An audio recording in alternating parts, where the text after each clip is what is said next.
crypto has yet another ally in Washington, D.C. Mike Selig has been confirmed as chairman of the CFTC. He previously served as chief counsel to the SEC's crypto task force. He is replacing Caroline Pham, who is set to join the team at MoonPay, while White House crypto czar David Sacks says the Clarity Act is close to passing the hallways of Congress, and it would give, once it passes, the CFTC more authority over digital assets and put Selig at the center of U.S. crypto policy. Kristen Smith joins the show now. She is president of the Solana Policy Institute. Kristen, a very good morning to you. So you were at Solana Breakpoint over in Abu Dhabi. What an incredible event it was. We brought our viewers coverage over it the last few weeks. What was your experience out there? Top takeaways from the programming you saw?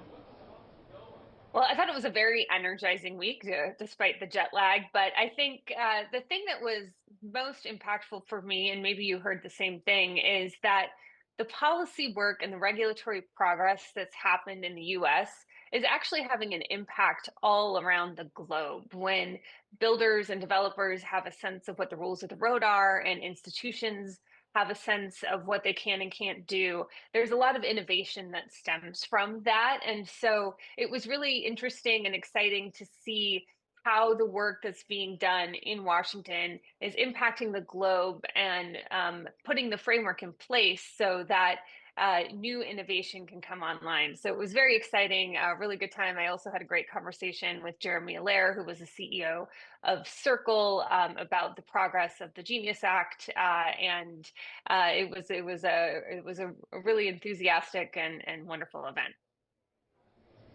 Yeah, of course, Jeremy and the team from Circle down here at the New York Stock Exchange, a lot this year in and around their IPO. Now, the Solana Policy Institute signed a letter urging Congress to defend the Genius Act as written. What was the reason for doing so?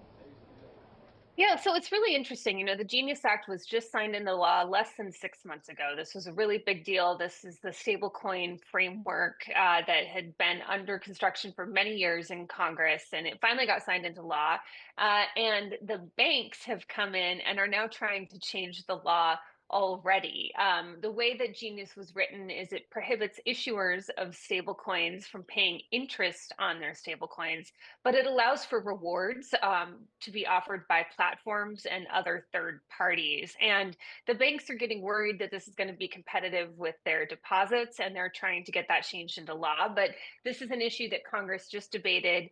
It doesn't seem appropriate to open it up at this time. And so the crypto industry, with Solana Policy Institute, Blockchain Association, and over 125 other companies, are pushing back really hard and to try to keep any changes to the Genius Act out of future legislative discussions around market structure, which is what the banks are trying to do.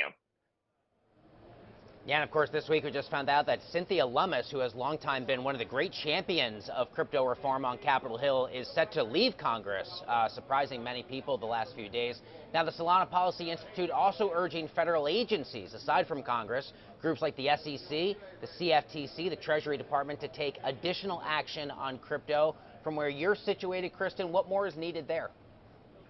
Yeah, well, first of all, I want to comment on Cynthia Lummis. She has been an absolute champion for the industry. I think she was the very first senator to talk about Bitcoin and other crypto assets, and she has really paved the way for the Senate, which is traditionally a slower, sort of older institution, to really get up to speed on this space. So when she still has a year left, but she will certainly be missed there in the Senate. But if you look at this past year, what we have done in as an industry with a cooperative government over the past year in Washington has been absolutely remarkable. We had the president's executive order. We had the Genius Act that we were just discussing. We have pro crypto regulators like Paul Atkins and now Mike Selig at the CFTC in place, and it's made a tremendous difference, and they've made a lot of progress.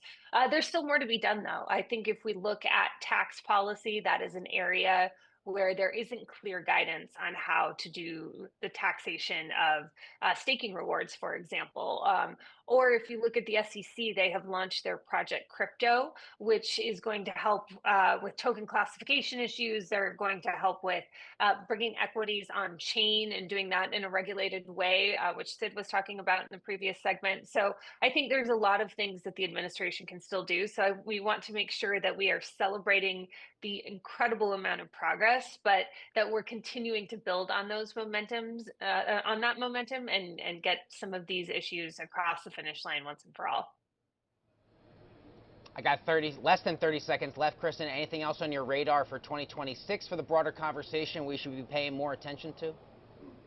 Well, I think the other one is the legislative efforts in Washington. I think there are really productive conversations going on in the Senate on market structure. And I think that this is something that we're going to see progress on in Q1 of 2026. Kristen Smith is the president of the Solana Policy Institute. All the best to you and your family, your loved ones for the holiday season. Kristen, thank you. Great to have you. Yep. Merry Christmas.